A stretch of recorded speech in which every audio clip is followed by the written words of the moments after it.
జొన్న పిండితోని ఉప్మా చేసుకుంటే ఎంత బాగుంటుందో అండి. చాలా చాలా టేస్టీగా ఉంటుంది.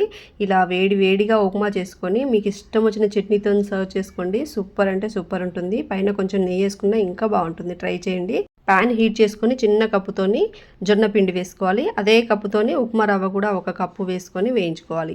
ఇది వేగేటప్పుడే కొంచెం నెయ్యి కూడా వేసుకొని దోరగా వేయించుకోవాలి.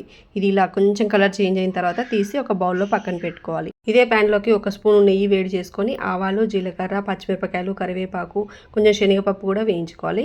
ఉల్లిపాయలు, పచ్చి బఠానీ, అలాగే క్యారెట్, బీన్నీస్ మీకు నచ్చిన వెజిటేబుల్స్ అన్నీ కూడా వేసుకోవచ్చు. సన్నగా కట్ చేసుకొని వేసుకొని 2 నిమిషాలు వేయించుకోవాలి. ఇలా వేగిన తర్వాత ఒక స్పూన్ అల్లం తురుము వేసుకొని ఇది కూడా కొంచెం సేపు వేయించుకొని వాటర్ వేసుకోవాలి. మనం 2 కప్పులు రవ్వ పిండి వేసుకున్నాం కదా, 4 కప్పుల వాటర్ చొప్పున 4 కప్పుల వాటర్ వేసుకొని టేస్ట్కి తగినంత సాల్ట్ కూడా వేసుకొని మూత పెట్టుకొని 2 నిమిషాలు ఉడికిన తర్వాత కొంచెం కొత్తిమీర వేసుకొని మనం పక్కన పెట్టుకున్న రవ్వ వేసుకొని కంటిన్యూగా కలుపుకుంటూ ఉడికించుకోవాలి. స్టవ్ సిమ్లో పెట్టుకొని ఉడికించుకోవాలి. గడ్డలు కట్టే ఛాన్స్ ఉంటుంది.